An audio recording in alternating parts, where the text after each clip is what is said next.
Okay, Hare Krishna and Namaskar and greetings to everyone. Today we are starting session number 19 of our systematic study of Bhagavad Gita under Gita Amritam Rasamalayam. And today we are indeed very privileged to have His Grace Arjun Saka Prabhu with us, and who has kindly agreed to share his wisdom and thoughts for verses 3.4 to 3.10 of Bhagavad Gita, that is Karma Yoga. It is quite early morning for him there, 5:30 in the morning in Seattle, and so we shall wait. We are eagerly waiting to hear from him. Over to you, Arjun Saka. Hare Krishna. Hare Krishna. Very happy and very honored to be back at the service of all the devotees here at Gita Amritam Rasamalayam. As mentioned, we are all in different time zones. With here in the US, it's about 5:30, very early in the morning. So I'll try to speak a little soft because the neighborhood is very quiet. Um, but again, very, very happy to be here in some service to all of you all. Um, we hear and chant about the eternal instructions of the Supreme Lord. That is the song of God, the form of Bhagavad Gita. The last time, I think, a couple of months ago, when I had the opportunity to interact and serve all of you all, we did the overview of the first chapter of the Gita. And it feels very happy to know that now we are in the third chapter.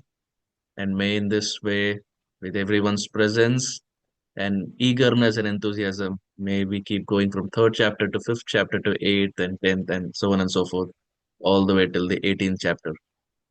Before we get started, let's chant the Mangalacharan prayers, also called as the invocation prayers to seek auspiciousness of our spiritual superiors like Srila Prabhupada, and then get started in our today's discussion. Om Ajnanatimirandhasya Jnananjanashalakaya Chakshurunmilitam Yena Tasmai Shri Gurave Namaha Shri Chaitanya Manobhishtam Sthapitam Yena Bhutale Swayam Rupa Kada Mahyam Dadati Swapadantikam Vandeham Shri Guru Priyuta Padakamalam Shri Gurun Vaishnavamscha Shri Rupam Sagrajatam Sahagana Raghunathanvitam Tam Sajivam Sadvaitam Savadhutam Parijana Sahitam Krishna Chaitanya Devam Shri Radha Krishna Padan Sahagana Lalita Shri Vishakhan Vitamscha He Krishna Karuna Sindho Deenabandho Jagatpate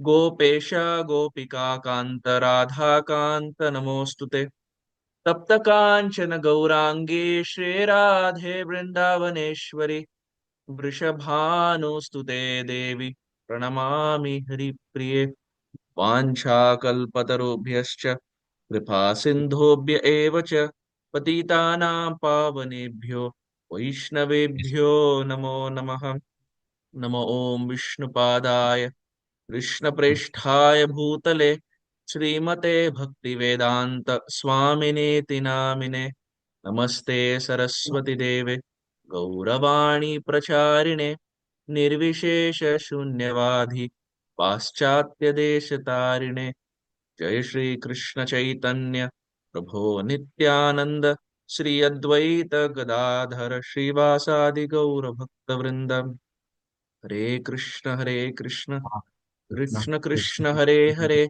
Hare Ram Ram Ram Hare Hare. Let me quickly go ahead and share my screen.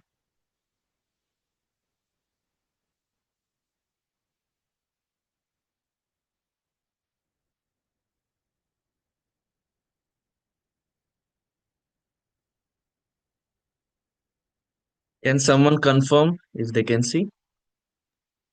Yes, we can see. Okay, perfect. So once again, thank you all for being here. This is the third chapter of the Bhagavad Gita. called as Karma Yoga. And because this is a new chapter, I was told we are doing verses 4 to 10. So I thought the human mind is such, it's very volatile. And whatever we are told, even one day prior, we end up forgetting what to speak of what was discussed 1 week ago. The mind is such, jaldi jaldi bhul jate hain. We remember only things that are extremely essential. That's why even in laptops we see whenever we have to log in our mobile, we have forgot password.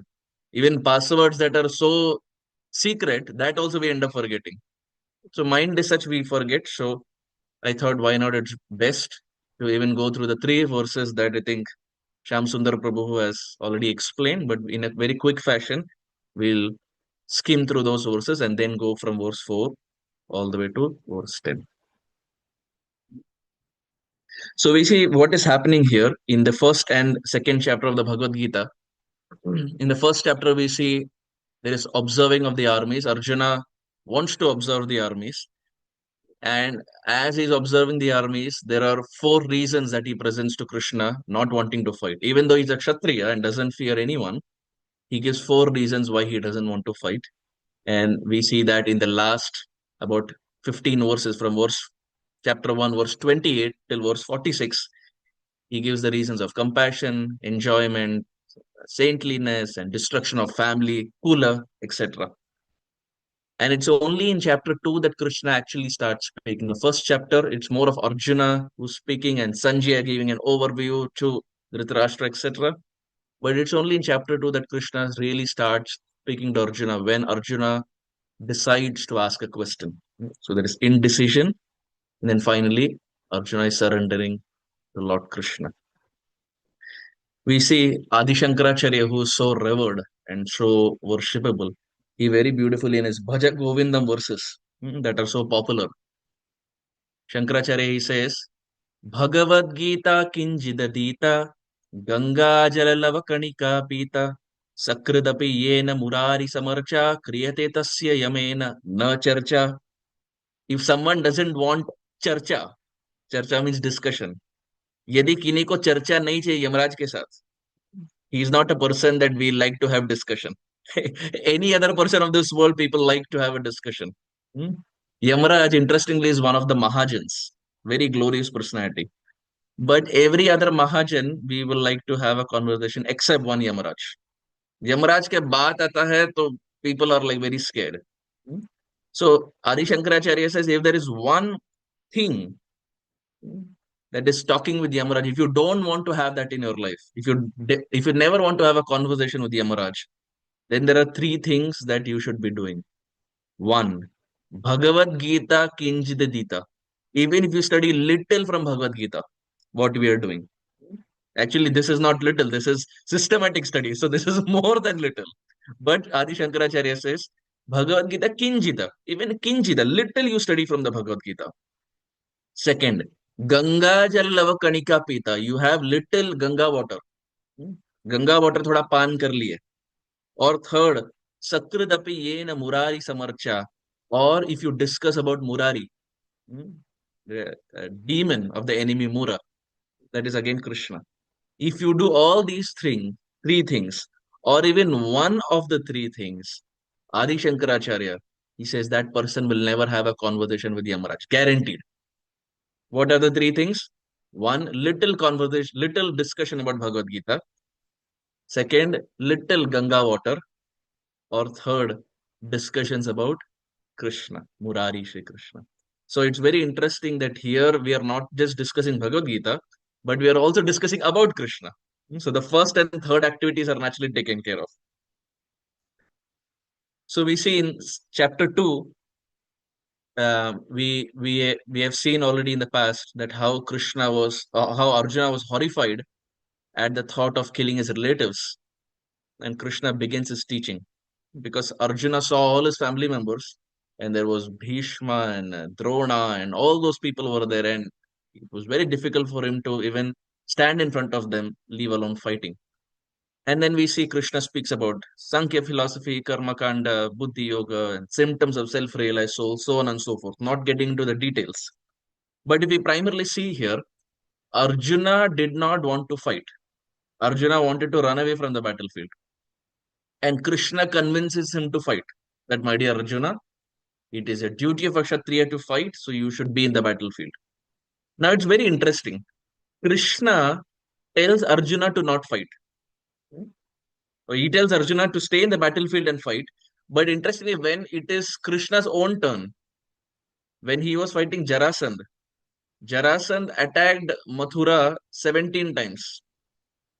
And in the 18th time, Krishna, who speaks about not running away from the battlefield, that same Krishna ran away from the battlefield. He who is telling Arjuna, my dear Arjuna, आपको रणभूमि छोड़कर नहीं भागना है. You're a Kshatriya, you should fight. But that same Krishna ran away. So understanding Krishna is very difficult. He who speaks something does completely opposite when it was Jarasandh. But the question is why? Why did Krishna do something that he doesn't preach to Arjuna? And the understanding is 17 times Jarasandh had attacked Mathura. And when it was now the 18th time, Krishna thought to himself, if I draw his attention to some other place which has a better army, better infantry, etc., the people of Mathura will be saved. Because Mathura is not a place where there is very strong army. So if Jarasandh keeps attacking this way, it's going to be very difficult for the people of Mathura. And interestingly, the 18th time when Jarasandh attacked, he attacked with Kala Yavan, one of his friends. So Krishna, he drew the attention of Jarasandh by apparently running away from Mathura and going to Dwaraka, so that now the attacks are straight on Dwaraka, and Dwaraka is well equipped to fight Jarasandh. So did Krishna really run away? No. Krishna had a more strategic plan to make sure that the people of Mathura are safe. And Krishna is very interesting. Even if he runs away from the battlefield, he gets a temple, Ranchod. If Arjuna ran away from the battlefield, it's not glorious. Krishna speaks the whole Gita to convince him not to run away. But Krishna, when he runs away, Bhagwan ko naam milta hai Ranchod Rai. You go to Dakur, very famous, Ranchod Rai. So, whatever Krishna does, he lies, he steals, he runs away. Bhagwan Pujaniya, he is glorious. So that's one instance from the life of Krishna that we see where apparently he did something which is very different to what he's preaching here to Arjuna. Here we see in the 18 chapters that we have, this is the third chapter, which is Karma Yoga. Chapter 2 was contents of the Gita summarized. And chapter 1 was of course, observing the battlefield. And on the bottom left, you see we have the 5 elements that Gita talks about. You have Kala, which is time, Karma, Prakriti, Jiva, and Ishvara. And as and when the Gita progresses, we will see Krishna ends up explaining more in detail. Now, here in chapter 3 that we're discussing, what's happening is the first 2 verses, Arjuna is having a confusion whether to renounce or whether to fight, whether there should be renunciation or whether there should be action. Verses 3 to 9 is Nishkam Karma Yoga, better than Jnana for Arjuna. Work and be detached, offering fruits to Krishna, which results in purification, which we will see in detail. Verses 10 to 16, it is from Karma Kanda to Karma Yoga. 17 to 35 is Nishkam Karma Yoga to set the right example. And finally, 36 to 43 is the Supreme Lord speaks about the dangers of lust. Third chapter of the Bhagavad Gita is where Krishna emphasizes a lot on this aspect of lust as to how it is very difficult for the living entity to cross over, if not for the mercy of Bhagavan, Sri Krishna. So this is a quick overview of what's happening here in the third chapter. But the big burning question for Arjuna still is, should I renounce, त्याग, क्या हमें त्याग करना है या काम करना है? You have 2 kinds of people, one who work, as we call them workaholic, and second is those who preach renunciation. Renounce everything and sit at one place. So Arjuna is having this burning question, should I fight or should I just renounce? Because Krishna, I think that's what you're trying to explain. Maybe I'll just renounce and take sannyas and sit at one place. Or should I fight? My dear Krishna, I don't know what to do. So Krishna here tries to address this point, which is better, and this is more in context to our daily life. As we are learning Bhagavad Gita, should I still go to office? Should I still work? Should I still be there in my profession? Should I still make money? Or is it that after learning Gita, now that I've become devotee, chodo ghar bar chalo Haridwar? Should I leave everything and go and sit in a temple? What are we supposed to do? So Krishna tries to address this. In the first verse, Krishna very beautifully, Arjuna is speaking here. Arjuna uvacha jayasi chet karmanaste mata buddhir janardana tat kim karmani ghore mam niyojayasi keshava. Arjuna is saying, O Janardana, O Keshava, why do you urge me to engage in this ghastly warfare if you think that intelligence is better than fruitive work? Krishna, if you think intelligence is better than fruitive work, why are you asking me to fight? And here we see that he calls or addresses Krishna by two names, Janardana and Keshava. Hmm. Janardana, we have seen in the past, is the name of Krishna called as conqueror of wealth. And Keshava has multiple meanings. Hmm. One understanding of Keshava is as it is given by our previous teachers, previous acharyas. So BVB, as you see here, stands for Baladev Vidya Bhushan, and VCT stands for Vishwanath Chakravarti Thakur. So the Bhagavad Gita that we have, Prabhupada used Baladev Vidya Bhushan's commentary called as Gita Bhushan to write this. So all the Gita that we study here is pretty much coming from Baladev Vidya Bhushan. So Baladev Vidya Bhushan he writes, the word Keshava here means, the word Ka means Brahma, Isha means Shiva, and Va means Vayase, to control. So Krishna is called Keshava because he is the controller of even Brahma and Shiva. So Arjuna is telling, my dear Keshava, you control Brahma and Shiva, please control my life. Please tell me what to do. I am there in a despondency where I am not sure what to do, my dear Lord. Raksha kijiye hamari. So there we find Prabhupada in the purport, he very beautifully says that Krishna consciousness is not inertia.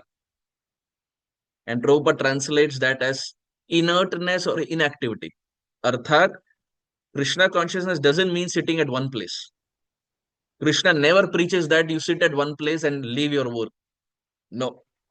And we see in the points that Prabhupada gives in the purport of the first verse of this third chapter, he says that if someone is a warrior or a household, everyone can sacrifice their activity for Krishna. But without being trained in the philosophy of Krishna consciousness, it is not advisable to chant the holy name of Krishna in a secluded place for cheap popularity. Prabhupada really condemns this. And in point C, he writes, one may acquire some cheap adoration from the innocent public. It can be Bhagavad Sapta, or sometimes we have many modern day speakers who speak about Ras Leela. Qualification will not be there, purification will not be there. They will speak on very high topics. Or we see where speakers or kirtaniyas, they will charge money. भगवान के बारे में प्रस्तुति कम करते हैं और ध्यान ज्यादा धन में है, पैसे में है. Prabhupada condemns this. And if you see in one of the lectures that Prabhupada gave in 1968 in Los Angeles, Prabhupada writes or Prabhupada says, there is no rejection of anything but dovetailing everything. This is the process. Do everything but in Krishna consciousness. If you are a fighter, fight for Krishna. If you're a businessman, all right. Do Krishna business for Krishna. If you're something else, do that for Krishna. That is wanted. That is Krishna consciousness. To Krishna. Don't tell everything with Krishna. So Prabhupada makes it very clear that if you're a householder or even a warrior or a homemaker or whatever your profession is, do that, but do that in continuation with Krishna consciousness. दोनों साथ साथ में कीजिए. It shouldn't happen that you leave your work, you leave your profession and only do bhakti. Krishna never preached that to Arjuna. He inspired Arjuna to fight, and through the fight, also dovetail that as a service to the Supreme Lord. We are talking about some Prabhupada here, he uses the word cheap adoration and cheap popularity. One time, one man, he came to our ISKCON Vrindavan temple, 1975, and Prabhupada was there. And he was rolling on the floor and he was crying, Radhe, Radhe, Radhe, Radhe. So the disciples of Prabhupada who were there, they were very perplexed because they had never seen this before, first time. So they went to Prabhupada and said, Swamiji, there's one person who's rolling in our Krishna Balaram temple crying Radhe Radhe. What should we do? Prabhupada said, tell the watchman to take a stick and whip him. लाठी लीजिए और उन्हें बोलिए उन्हें उन्हें मारे. So the disciples were very confused. Prabhupada said, if after beating, if he is humble, then he is a pure devotee. But if he gets angry, then he's a cheater. So the disciples said, okay. And what to speak of watchmen? They themselves took the stick and they went to beat him. But that person looking at the stick ran away. He didn't do anything, he just ran away. So when they came back to Prabhupada, Srila Prabhupada said that is cheap popularity, doing activities for cheap adoration. Prabhupada said that's not what we preach. We are preaching pure Krishna consciousness where we want to dovetail all our activities for the pleasure of Krishna. So those are some synopsis that is happening in the first verse of this chapter. In the second verse, we find Arjuna is speaking. Vyamishraneva vakyena buddhi mohaya sivame tadekam vada nischitya yena shreyoham apunayam. In the previous chapter, that is in chapter 2, we find Krishna has spoken about many various paths, many paths, but they have been unsystematically explained. And Arjuna here wants to clear the confusion so that any common man could accept them without misinterpretation. Because when many paths are presented, it can be very confusing. So it's almost like Arjuna knows that in the future there's going to be a Gita Amritam Rasamalayam, and because people should not have any doubts, Arjuna on our behalf is asking Krishna that, my dear Lord, you please confuse, or you have confused me in the earlier chapter. Now you please help me to understand what am I supposed to do? Should I fight or should I just renounce? So there is confusion, and you see Arjuna's photo. He's almost doing like hitting his forehead, and that's pretty much sometimes when we are in anxious or we are in anxiety and when we are frustrated and when things don't go our way, that's what we do. Hey Bhagwan. So he's also doing that. Hey Bhagwan. And for him, Bhagwan is standing right in front of him. Bhagwan, aap bacha lijiye.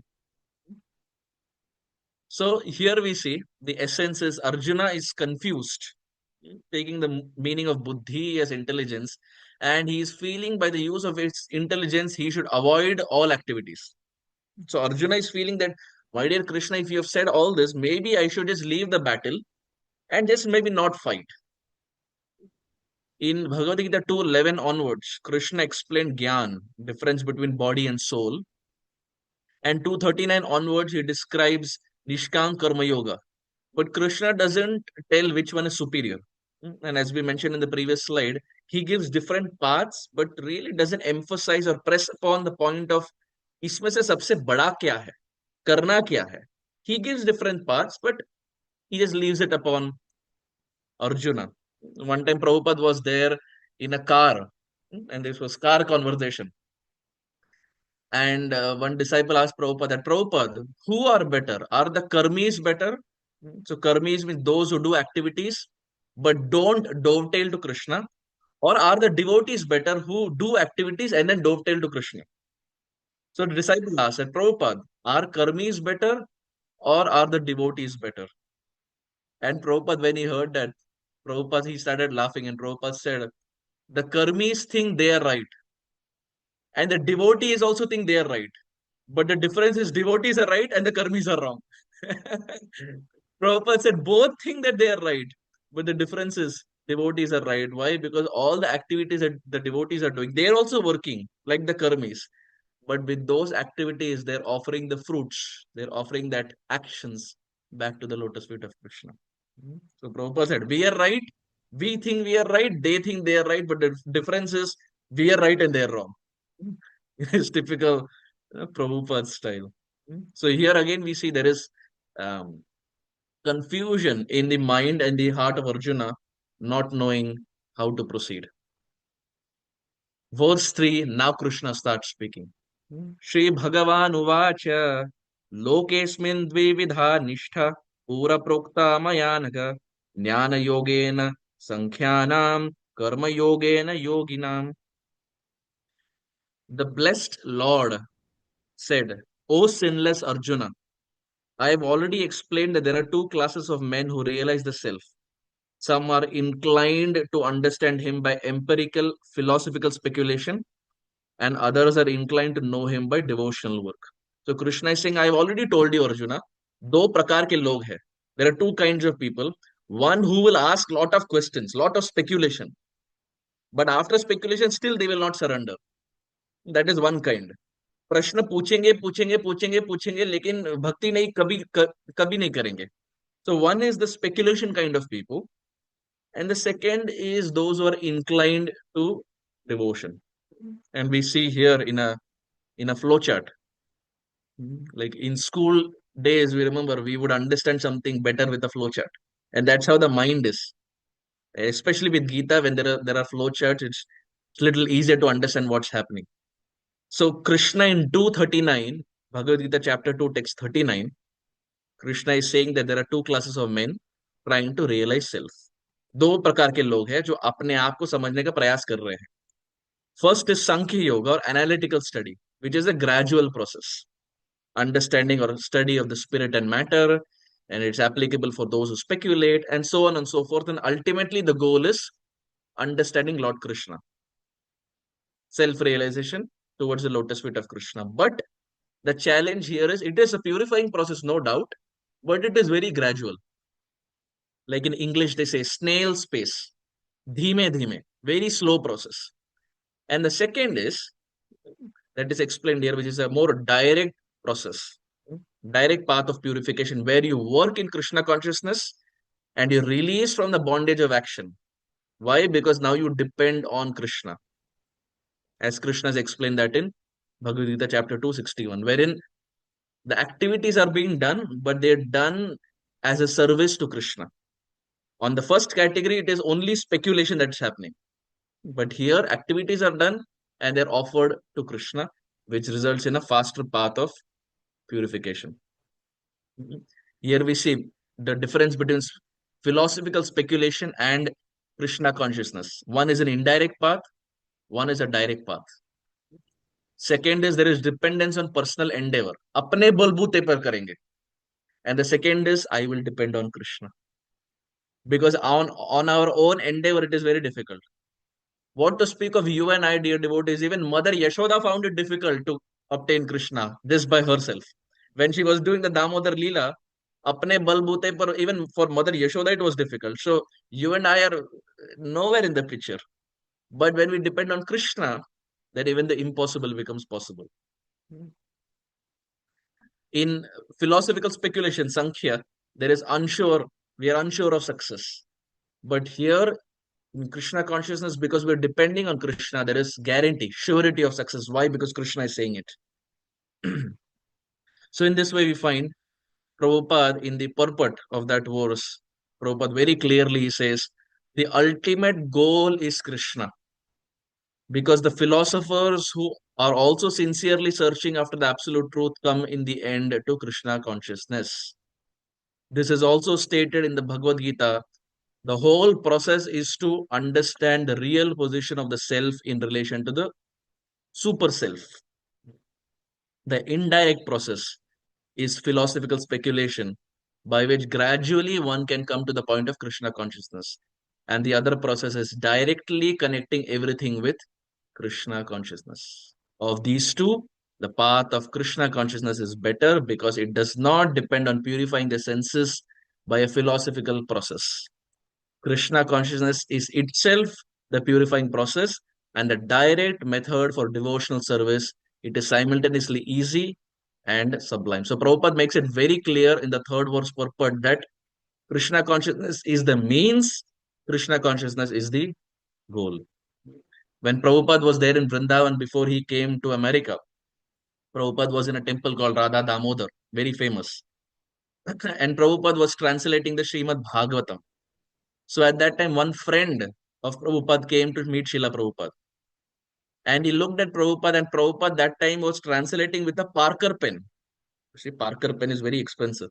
And Prabhupada in those days, someone had gifted him. So Prabhupada was translating with a Parker pen. So this friend of Prabhupada, he came and said, Swamiji, Parker pen. Because it was something that, 1965, Vrindavan had never seen something like this. So he said, Swamiji, Parker pen. And now look at Prabhupada's reply. Srila Prabhupada said, हाँ, और इसी भागवत को पढ़ के सब जीव जंतु भवसागर पार कर देंगे.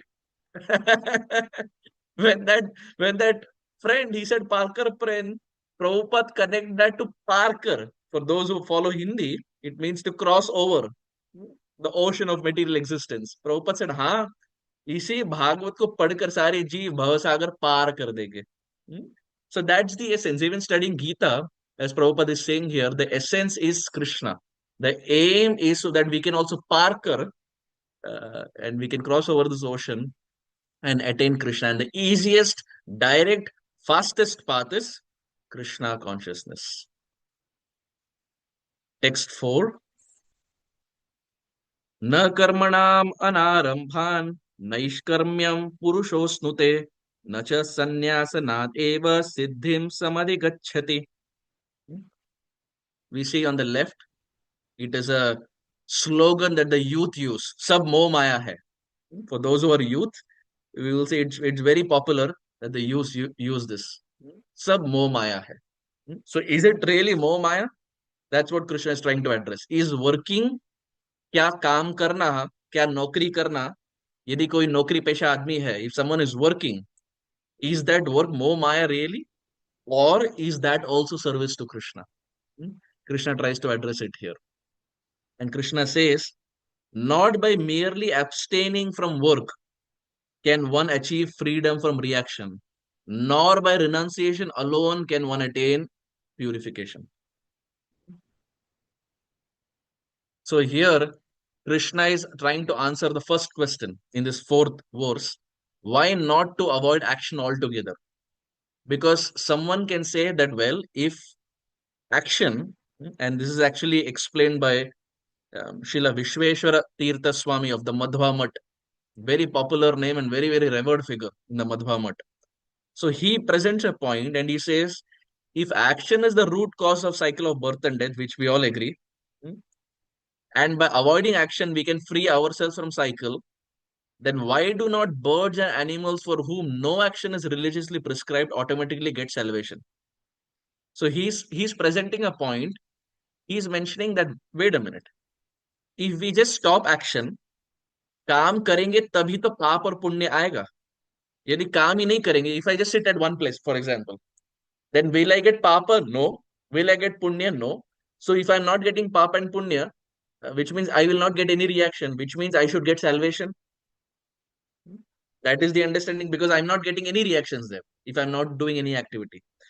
But the point that Krishna is trying to explain here in this verse is, just by abstaining from work, just by sitting at one place and thinking that I will not get papa or I will not get punya and then I will get salvation, Krishna says it doesn't work that way. Why? Because the most important element is purification. The person first has to be purified. Only by purification will one get salvation. Both go hand in hand. If we are just sitting at one place, we are not getting piety, we are not getting sin. Both we are not getting, but we are not getting salvation either. And he answers this question, and he mentions this point that if you see trees, now trees are just standing at one place. Are they doing any movement? Nothing. There is practically no action. So they are having no papa and they are having no punya. So ideally, trees after their life, they should get Krishna. They should get salvation. But it really doesn't happen that way. So just by renouncing activity, one doesn't get Krishna. And just by doing activity also, it's not essential. The point here is one should be doing activity and offering the fruits to Krishna. Krishna makes a point here that when one action is completed, 100 other crop up as consequence of this, and this is an endless cycle of action and reaction. We all agree to this. When we do one action, उसके साथ और 100 आएंगे, and then it becomes a chain reaction. So therefore, it's a only a foolish person can think that by avoiding action I can attain liberation. It is not possible. In the present day and age that we live, avoiding action is impossible. नहीं हो सकता. पराय असंभव है. So without performance of prescribed karmas, one cannot attain purity. Purity is obtained when some action is done. When no action is done, purity is not obtained. And purification is compulsory to get salvation. Purification is compulsory to get Krishna. So Krishna is trying to press on this point that if you simply prematurely renounce, if prematurely you renounce and sit at one place, purification will not happen. Then that renunciation will become a disturbance. वो एक बोझ बन जाएगा. वो जो त्याग है, अगर शुद्धता प्राप्त नहीं किए हो और उसके पहले हम त्याग कर दिए, तो वो त्याग बोझ बन जाएगा. It will become a burden. It will become a disturbance.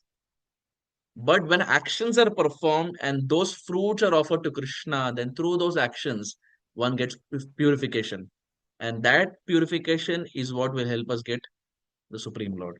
So Krishna is trying to encourage and motivate Arjuna that, my dear Arjuna, if you just take sannyas, it will not work. You have to fight and offer this as a service to the Supreme.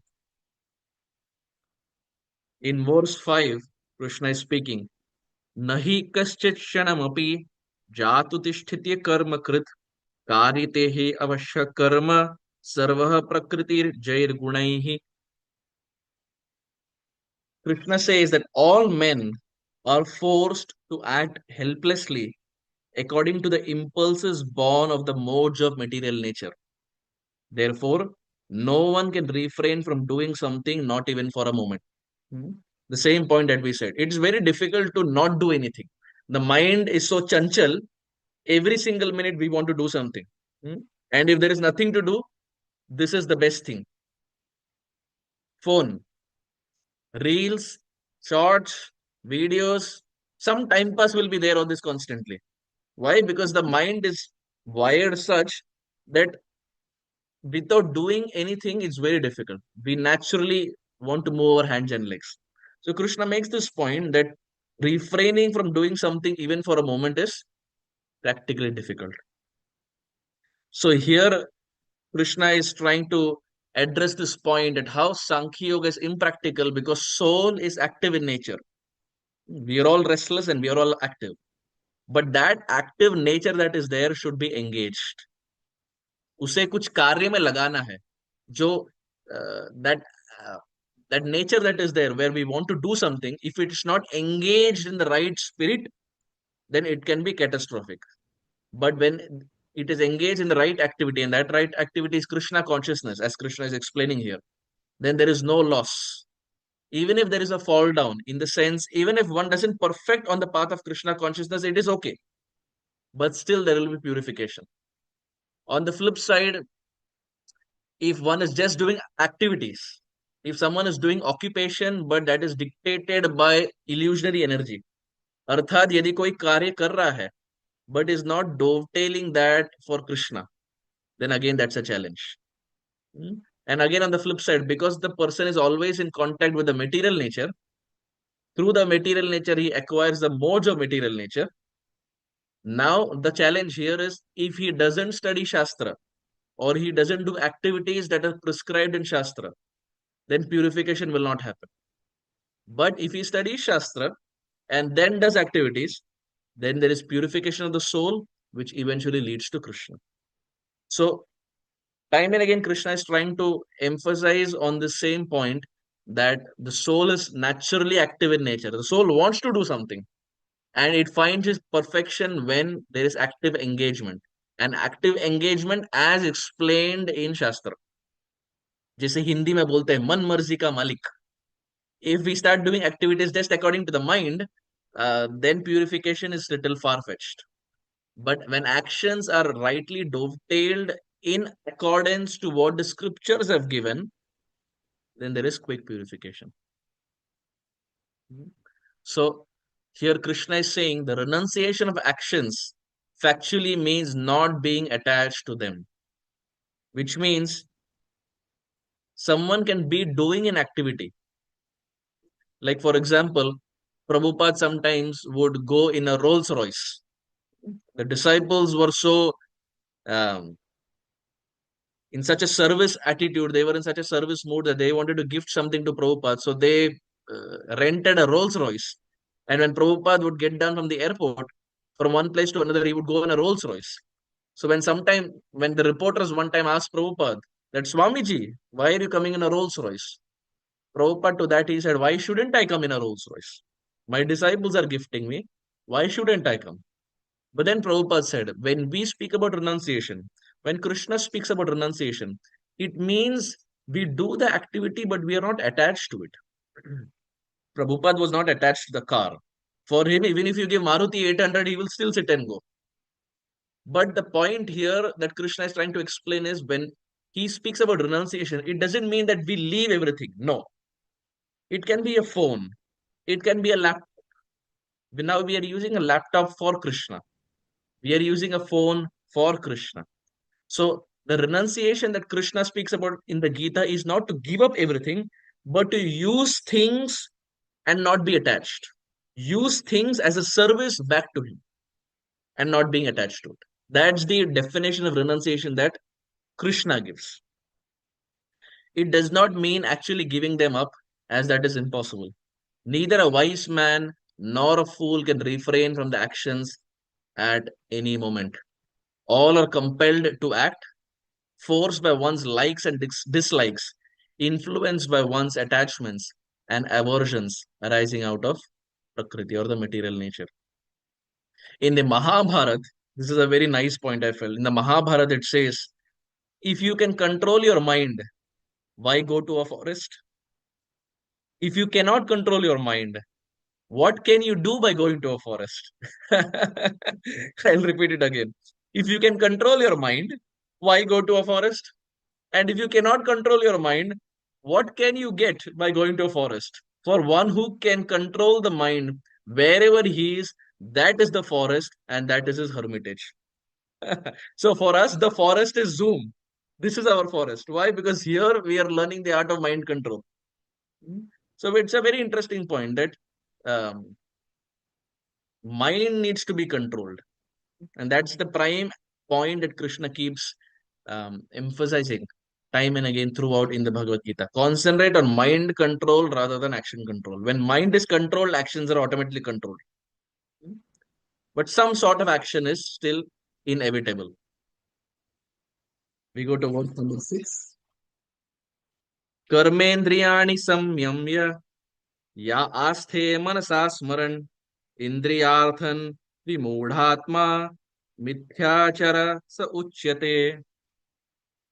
Krishna, he says, one who restrains the senses and organs of action, but whose mind dwells on sense objects, certainly deludes him and is called a pretender.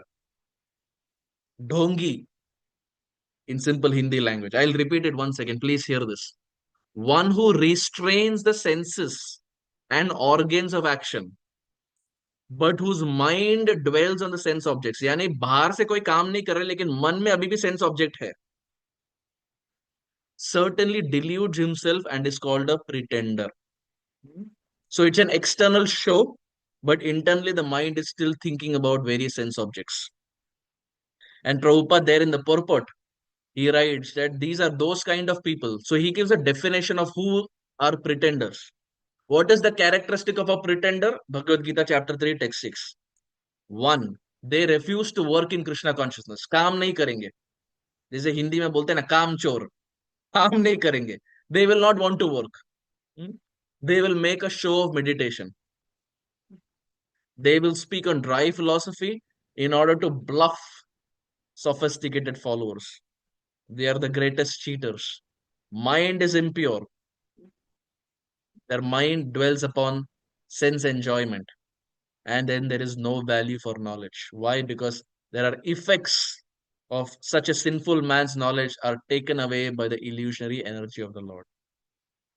So here Prabhupada in the Purport, but very strongly, he gives on 7 symptoms of a pretender. So if we want to check for ourselves, not for someone else, but if we want to check for ourselves, then here Prabhupada gives 7 symptoms or characteristics of someone who's a pretender. And the highest on the top is not working in Krishna consciousness, not working for Krishna. Because our aim is so that we work and we dovetail that as an offering to the Supreme Lord. And now, if you see here, verse 6, that Baladev Vidyabhushan, he says, but we see sometimes such sannyasis are there and they may close their senses, they may close their eyes. So, how do we understand that? Because sometimes we see different sadhus or yogis, apparently, they may just sit at one place and their eyes may be closed and they will not be doing any action. So, how do we understand that? And in verse 7, Vishwanath Chakravarti Thakur answers that. He says, in contrast to this, the householder, that is not the sannyasi, the householder who performs scriptural actions, karma yoga, without longing for the fruits of action, is superior. Vishwanath Chakravarti Thakur says, a grahastha, a householder, is far better because he is not running away from his activities. He is doing his activities and offering that to the Supreme Lord. On contrast, there may be someone who's just sitting, some yogi, just sitting at one place but not doing any activity. Prabhupada says that's not what Krishna preaches. What Krishna preaches is active service in Krishna consciousness. He doesn't preach to Arjuna that Arjuna just sit at one place. No. He tells Arjuna, fight, perform your action. So this is verse number 7. Yastvav indriyani manasa niyama niyamayam arambhate Arjuna karmendriyahi karma yogam asakta sa vishishyate. Krishna, in the translation, he says, on the other hand, he who controls the senses by the mind and engages his active organs in works of devotion without attachment is by far superior. Krishna very clearly says, who is superior? सबसे श्रेष्ठ कौन है? One who controls the senses by the mind and engages his active organs, hands and legs, etc., in works of devotion without attachment is far superior. So here we see in text 6 and 7, there are two things that are flowing here. Text 6, the characteristic of a pretender or a cheater, ढोंगी जिसे बोलते हैं, उसका अर्थ क्या है दिया है. They will show that they are in deep meditation, but the mind is still in sense objects. His philosophy has no value, and knowledge is stolen by the illusionary energy of the Lord. Arthat, externally it seems that they're doing devotion, but the mind is still thinking about, Prabhupada would say, wine and women. Prabhupada would say a man, if he's sitting just at one place, and if he is not performing actions in Krishna consciousness, and if the mind is not purified, then he will think about these two things, or let's say three things: wine, women, wealth. मन इसी के बारे में सोचेगा, कैसे पैसे बनाना है, आज के जमाने में कैसे दारू शराब इत्यादि पीना है, और परस्त्री गमन. Wine, women, wealth. Why? Because mind is not purified. So we don't want to be in verse 6, in the pretender category. We don't want to be in that category. We want to be in the category where we want to be verse 7, sincere person. So in verse 6, we see those who are pretenders, they show that they're in deep meditation, but internally they still want sense objects. And this is why if someone wants sense objects, if someone wants to enjoy, इसमें गलत नहीं है. इसमें गलत नहीं है. So if someone wants sense enjoyment, there are social orders that Krishna has created. Chaturvarne maya srishtam guna karma vibhagasha. Krishna has given social orders. Can be brahmachari, grahastha, vanaprastha, sannyas. Someone who wants sense enjoyment can go to more grahastha ashram. Someone who is naturally renounced can go to the brahmachari ashram, and so on and so forth. But all these ashrams are glorious. It is not that brahmachari is superior to grahastha or grahastha is superior to vanaprastha, etc. All the four ashrams are equally glorious, and they're designed so that there can be complete purification. When rules and regulations are followed in these social orders, there's gradual purification. So the point Krishna is trying to explain in verse 6 is, if there is desire for sense objects, it is okay, but don't restrain it. Channel it by being in the right social order, because that's where purification will happen. Otherwise, human life will go away, and in the attempt of pleasing others, people may think, oh, this person is very renounced, but internally, if the heart is not renounced, Krishna says that is not very good. So better is to accept where we are and get into the social order. And through the social order, Krishna has designed it such that there will be purification, 100%. And verse 7 talks about a sincere person. Sincere person is someone who controls the senses, mind. Such a person is far superior. And he engages in karma yoga, Krishna consciousness without attachment. And such a person is again far superior. So, far superior to whom? To a pretender. So, verse 6 and 7 are they're flowing back and forth. In the purport that Srila Prabhupada is speaking here, he says, instead of becoming a pseudo transcendentalist, yane dikhava. In English, they say show bottle. Instead of becoming a show bottle, Prabhupada says, follow Varnashram sincerely and get Krishna. बिना कोई कपट के, बिना कोई ढोंग के, without any cheating, genuinely follow Varnashram and go back home, back to God. A householder can reach this destination by regulated service in Krishna consciousness. He lives a controlled life as prescribed in Shastra and carries out business without attachment. Prabhupada there he says, a sincere sweeper, जिसे वृंदावन में बोलते हैं सोनी सेवा, सोहनी सेवा. To sweep in Vrindavan is called Sohani Seva. Prabhupada says a sincere sweeper in the street is far better than a meditator who meditates only for the sake of making a living. जो केवल धन इकट्ठा करने के लिए ध्यान में लगा है. Prabhupada says such a person is not very great in comparison to someone who is a sincere sweeper.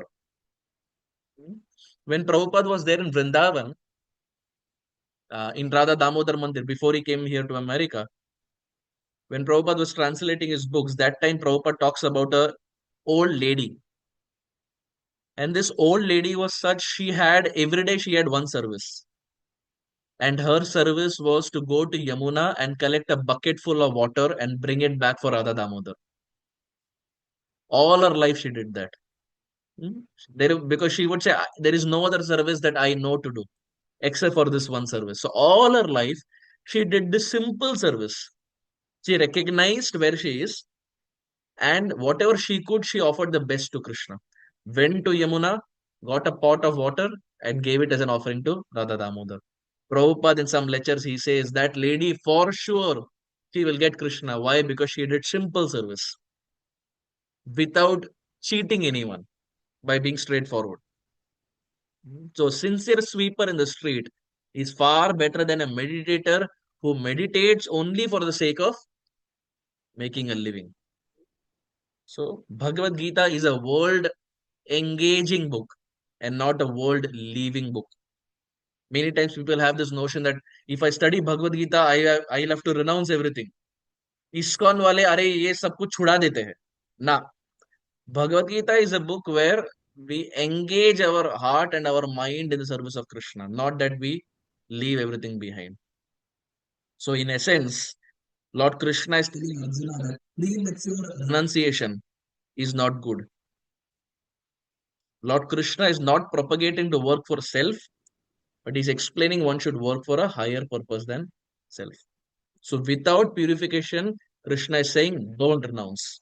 Perform your activity, and through your activity, there will be purification, and then there will be natural renunciation, vairagya.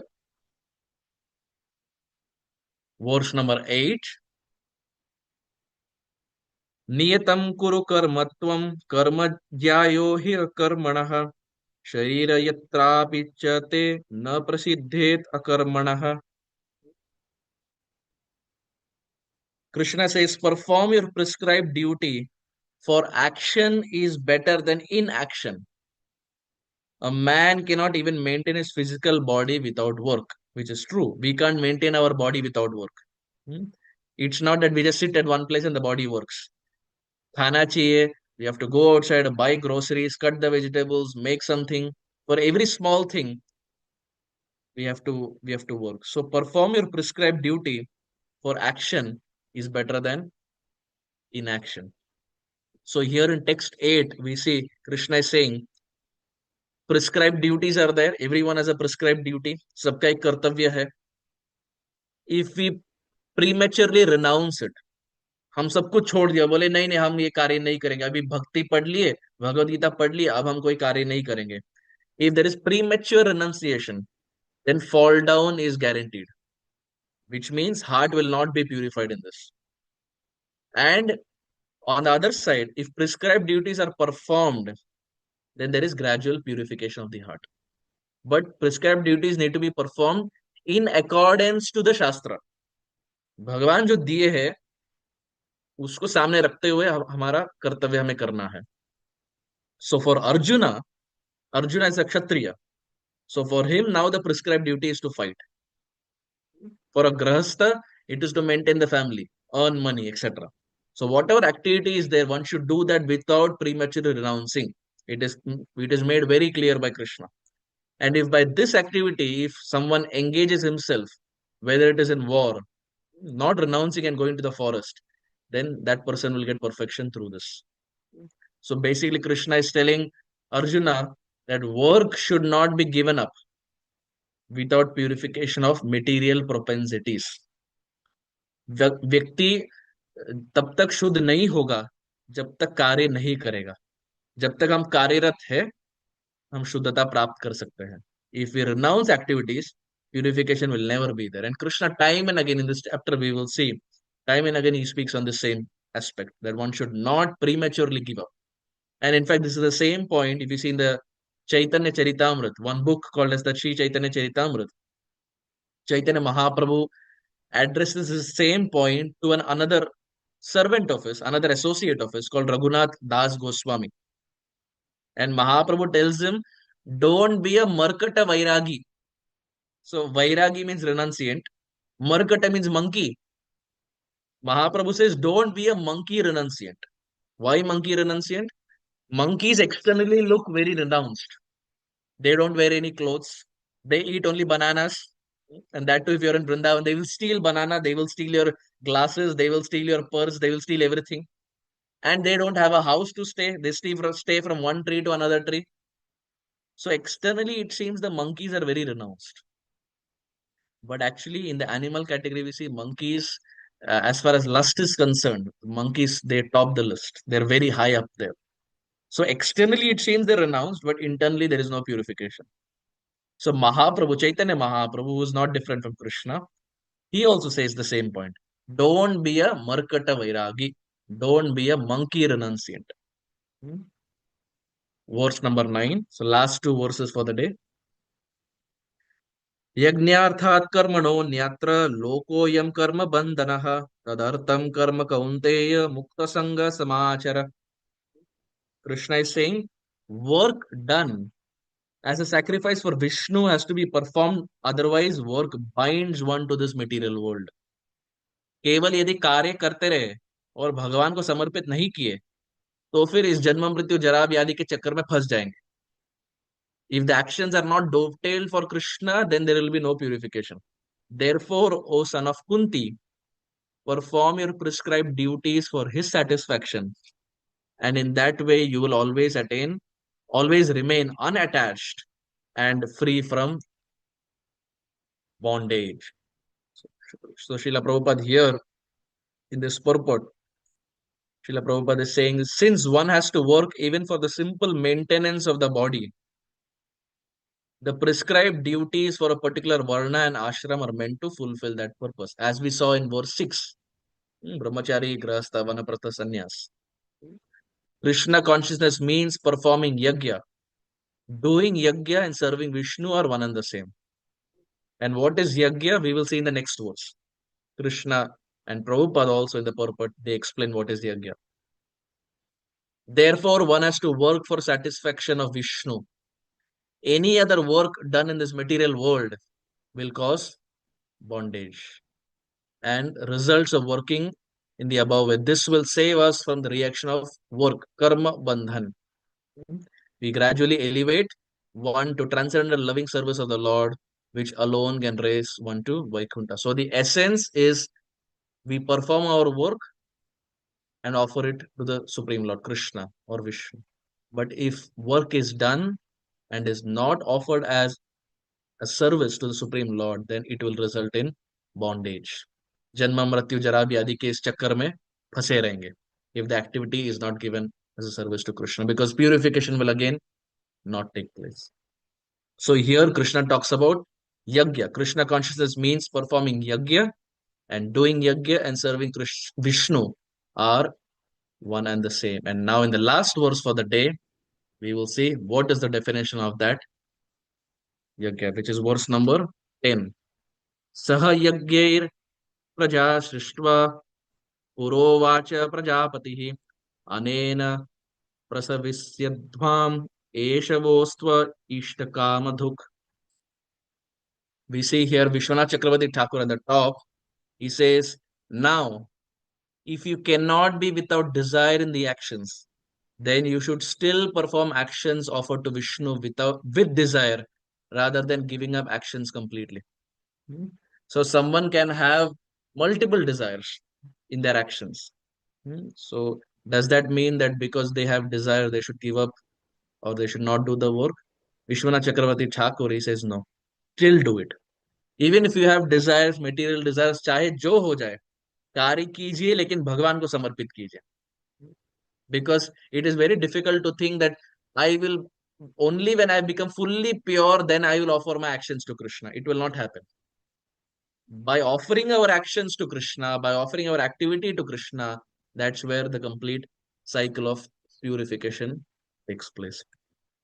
So finally, here in the purport, we see Prabhupada, he says, Patir Yagyapati Prajapatir, Dhyam Patir Lokapatir Dharapatihi, Patir Gatis Chandak Vrishni Satvatam, Prasidata me Bhagavan Satam Pati. So a lot of patis have been used here in this verse. And essentially, it says the Prajapati is Lord Vishnu. And he is the Lord of all living creatures, all worlds, and all beauties, and all the protectors of, and the protector of everyone. The Lord created this material world to enable the conditioned souls to learn how to perform yajna, that is sacrifice, for the satisfaction of Vishnu, so that while in the material world they can live very comfortably without anxiety. And after finishing the present material body, they can enter into the kingdom of God. That is the whole program for the conditioned soul. By performing yajna, the conditioned souls gradually become Krishna conscious and become godly in all respects. And now, Prabhupada writes, what is the yajna? In the age of Kali, the Sankirtan yajna, the chanting of the names of God, is recommended in Vedic scriptures and is the transcendental system introduced by Lord Chaitanya for the deliverance of all men in this age. Sankirtan yajna and Krishna consciousness go well together. So, what is the yajna? In verse 9, Krishna talks about yajna.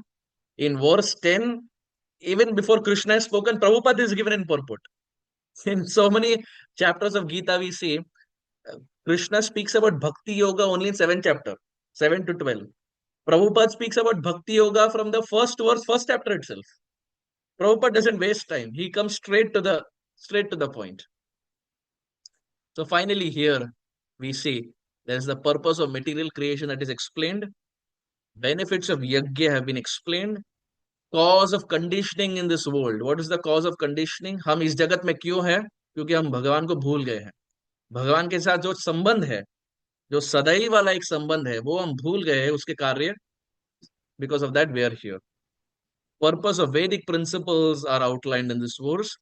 Understanding of the Lord as Pati, which means he is the master for all living entities. And finally, the best yajna to satisfy Vishnu in this age is Sankirtan yajna, or chanting the holy names of the Lord. Hare Krishna, Hare Krishna, Krishna Krishna, Hare Hare, Hare Rama, Rama Rama, Hare Hare.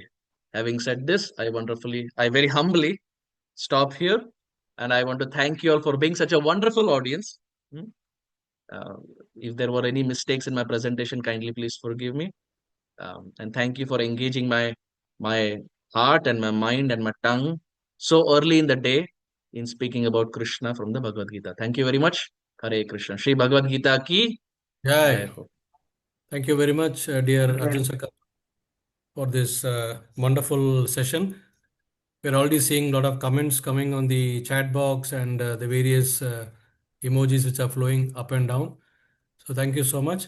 As is a practice, after every session or at the end of the session, we try to keep the session quite interesting by flashing some quiz questions.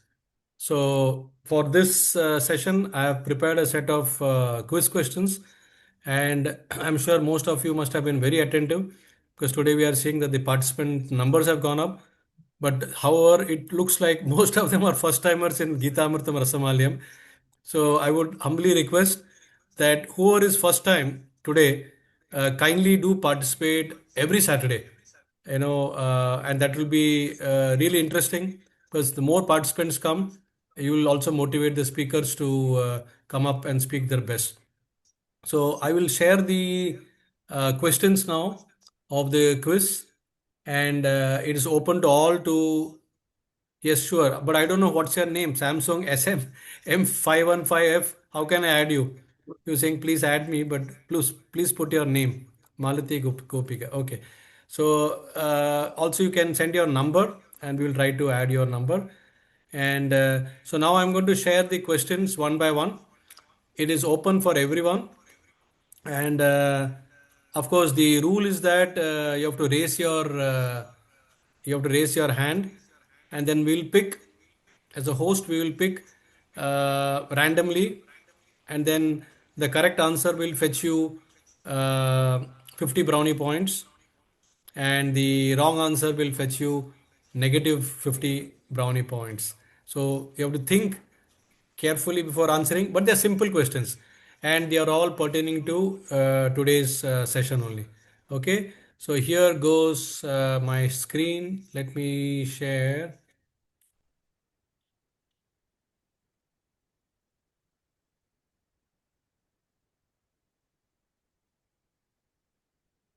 Okay, is the screen visible to all? Can somebody just say yes? Yeah, Okay, we can see. Yes, Prabhuji. yes. So here comes the first question on your screen.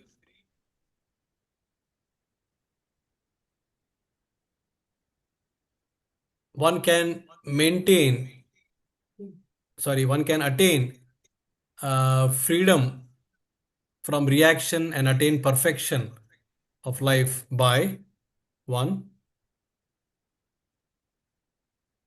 abstaining from work, B, complete renunciation alone,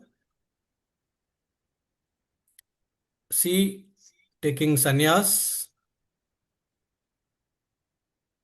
D, performing your prescribed duties for his satisfaction. And let me see, there is, yes, and E is none of the above.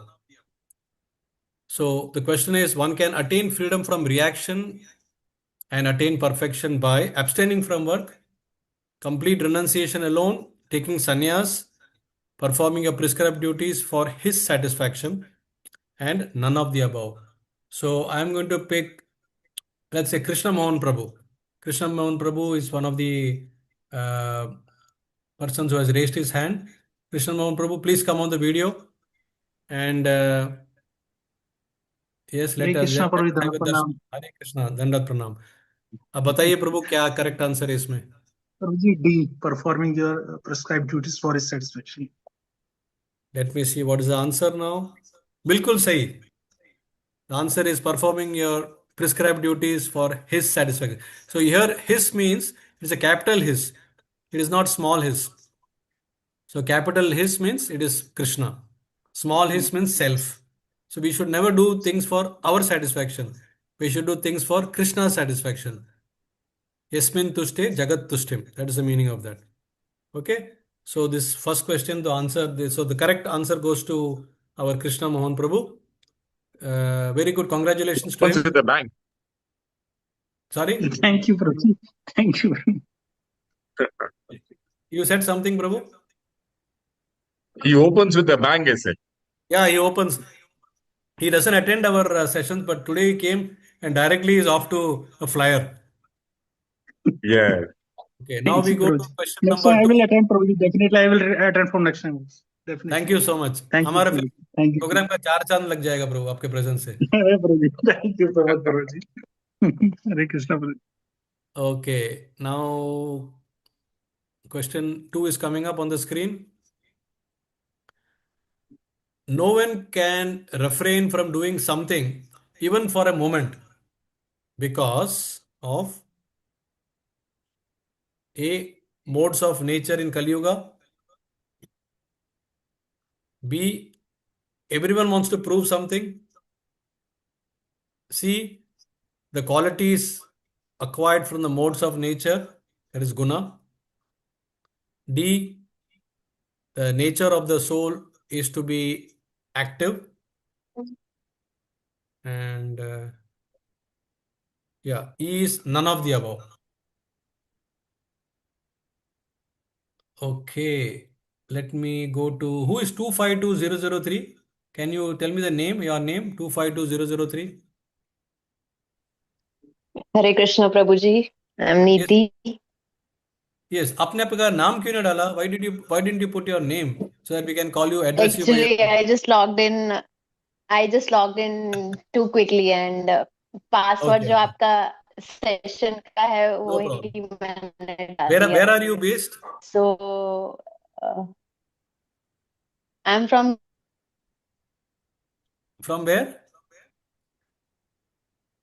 Gujarat, Okay. Western India, Niti, na? Vadodara, Gujarat. Nidhi, Nidhi. Nidhi. Nidhi. Yes, okay yes, Nidhi ji, आप yes, बताइए क्या Prabhuji. सही answer है इसका? तो इसका सही answer D है. हमारे सोल का जो नेचर होता है वो एक्टिव रहता है हमेशा. So we can not sit idly basically. Okay, एक बार और पूरा you have a look at all the answers and you because this is a multiple choice, I am just giving a hint. There could be more than one answers also, not necessary only one answer. Okay, तो आप एक बार और देख okay. लीजिए अगर anything is fitting. I am giving you hint. तो ऐसा नॉर्मली देता नहीं है मैं, बट आपको आप फर्स्ट टाइम पार्टिसिपेट कर रहे हैं इसके लिए I am little bit conservative. It is D and apart from D C modes of nature qualities acquired from modes of nature. It is modes of nature in Kali Yuga in A also. So which one you are selecting? C and D. Okay, let me see. Is it the final answer from your side? Yes, Prabhuji. Lock किया जाए? Yes, Prabhuji. Okay, now let me see what is the answer.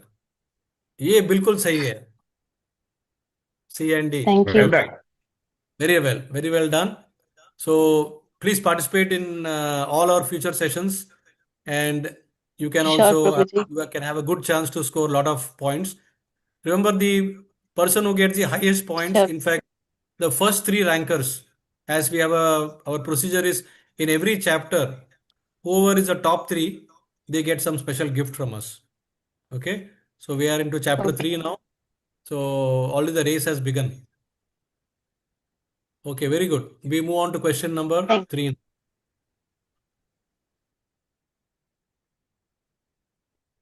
Okay. Who is a pretender or mithyācāraḥ? A. One who restrains his senses but dwells his mind on sense objects. B. One who follows 4 regulative principles and rejects the bad thoughts.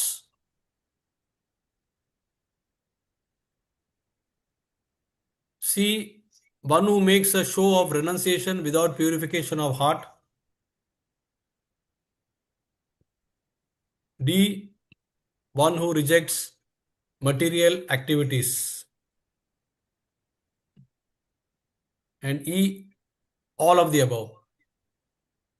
So please understand, sometimes the answers could be a little bit tricky. Googly bhi ho sakta hai. So see carefully. Then I'm going to pick now. I'm going to pick, let me see.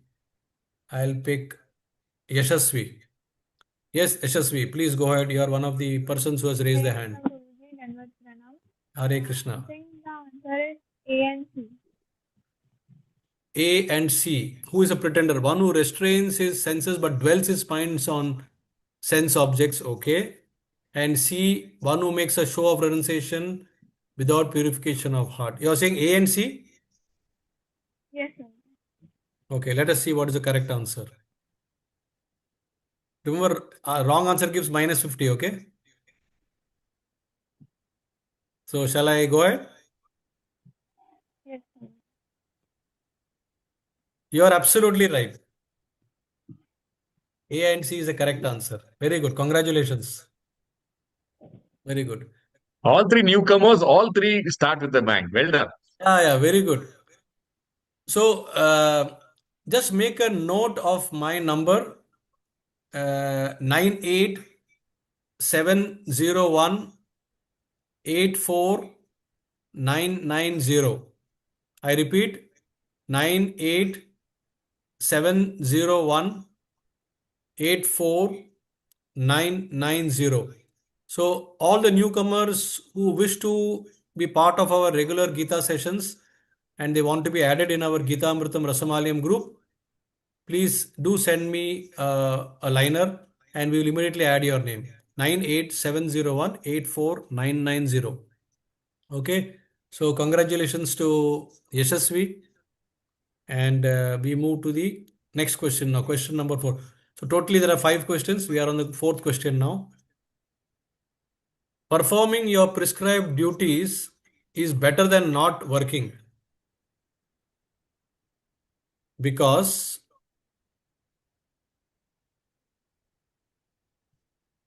A, inaction is unnatural. B, one cannot maintain one's physical body by not working. C, doing prescribed duties is one's swadharma. And D, all of the above. Tick, tick, tick, tick, tick, tick, tick, tick. Okay, let me ask another newcomer, Abhijit Gupta. Yes, Abhijit, go ahead. He was also the first, incidentally. Huh? He was the first to raise his hand. Okay. Yes, Abhijit, go ahead. Answer. I think the answer is B. Which one? B? B or D? D, all of the above. D, all of the above. You're sure? Shall I lock the answer? Yes, Prabhu. Okay. Here goes the answer. And the answer is D. Congratulations, Abhijit. Very good. So all newcomers Well are done. doing extremely well. My goodness. You all are going to give a tough time to the regular participants. Very good. Very good. Keep it up, Abhijit. Come on the video. Why are you not on the video? Let us see your take your darshan also. Thank you so Oh, much, Prabhu. okay. Okay, good, good. Thank you. Now we go So I to the used to last. attend the sessions, Prabhu. Okay, sir. Yes, you used to attend the session before? Yes, I did, but I never spoke anything or answered anything. Why? I used to join late, so I thought it's better to not speak. Okay. So the lesson is join on time from next week onwards Yes, and invite sure, Prabhu. more of your like-minded friends to participate. Okay. Yes, I do. Sure. All right. Let's go to the last question of the day, quiz question. Question number 5. In the age of Kali, the best recommended practice of yajna, Bhunidhi has already raised her hand. Or is it the previous? I don't know. Okay. She already raised her hand. Worship of devatas, meditation in the forests, Sankirtan Yajna, temple worship, fire sacrifice Yajna. Yes, Bhuvanidhi, we'll give you a chance because you raised first. Hare Krishna Prabhuji, Danvat Pranam. Hare Krishna. Option C. C, Sankirtan Yajna, and this is the right answer. Great. Congratulations, Bhuvanidhi. Keep it up. And I think you already have some brownie points to your name from the previous sessions. So you're adding 50 brownie points to that. Very good. Congratulations. And with that, we conclude the quiz sessions. And maybe we can spend 5 to 8 minutes maximum on any reflections by anyone. Anyone wants to share any reflection? A quick 2 minutes. We'll give away 1 or 2 participants chance. Whatever they want to share about today's session, what they learned, and they can share. So who wants to go? I'm sure Saptadeep will be eager.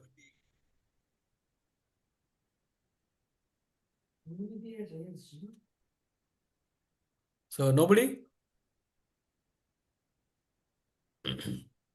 Whatever comes to your mind of today's session, which is going to help you or something like an eye-opener for you based on what has been described by the Acharyas and which has been brought up today by Arjun Saka Prabhu, please feel free to share. 2 minutes. Yes, Saptadeep. Yeah, Hare Krishna Prabhuji, Dandavat Pranam. Dandavat Pranam to everyone. Arjun Sakar Prabhu also, Dandavat Pranam. Some reflections is that we should always do our prescribed duties, never follow the path of inaction, and that is unnatural also, and we cannot do it actually like that. And always, whatever we do, we should be means that should be in Krishna consciousness. We should do it by thinking about Krishna only, and offer the fruits and the results of our work to Krishna. So we should do always all our activities, no matter whether in our professional life or in devotional life. Devotional life we are doing for Krishna only. Even in professional life, we should always think that if we are earning money, we are earning it for Krishna only. It will go for Krishna service only. That is one of the key things. And the last point which Prabhu has said, that in this age of Kali, Sankirtan Yaga is the best. Chanting the holy name, doing Sankirtan.